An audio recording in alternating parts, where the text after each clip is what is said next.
phone doesn't ring much, which suits me fine. And that's how I got the news about our boy, shot dead like a dog in the street. And the word last year about my wife's car wreck. I can't hear a phone and not jerk inside. When Anna called, I was still asleep. Phone calls will wake me up at the worst. Get up here quick, she says. I live on the ground floor and watch out for her a little. We're the only white people left in the building. I ran up the stairs. I could tell it was serious. I prayed I wouldn't find her dead. When I got there, she looked perfectly fine. She dragged me over to the window. Look down there, she says. They're dying. What? I yelled back. The plants, she says. I was mad.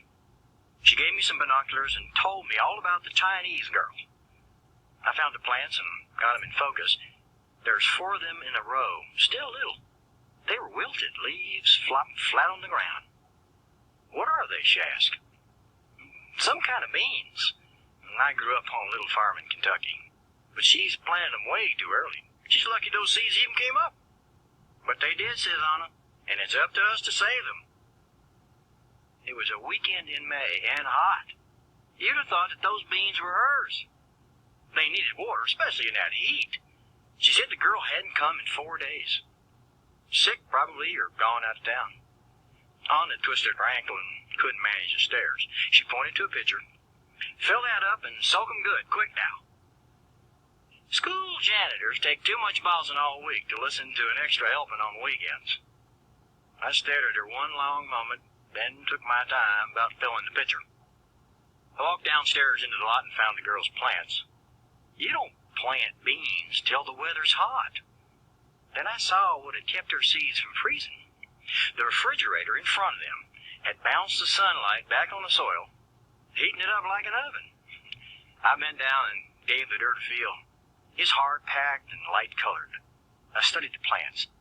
Leaves shaped like spades in a deck of cards. Definitely beans.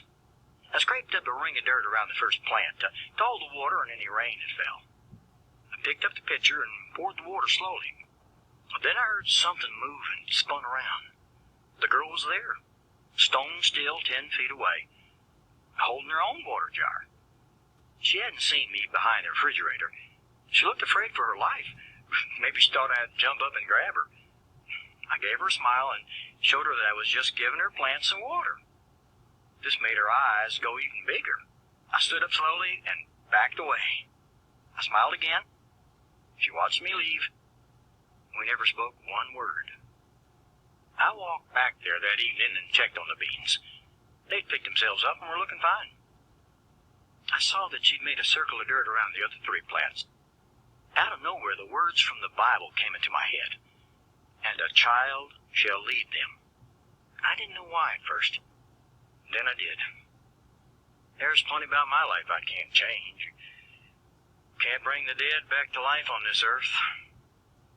Can't make the world loving and kind. Can't change myself into a millionaire, but a patch of ground in this trashy lot, I can change that. Can change it big.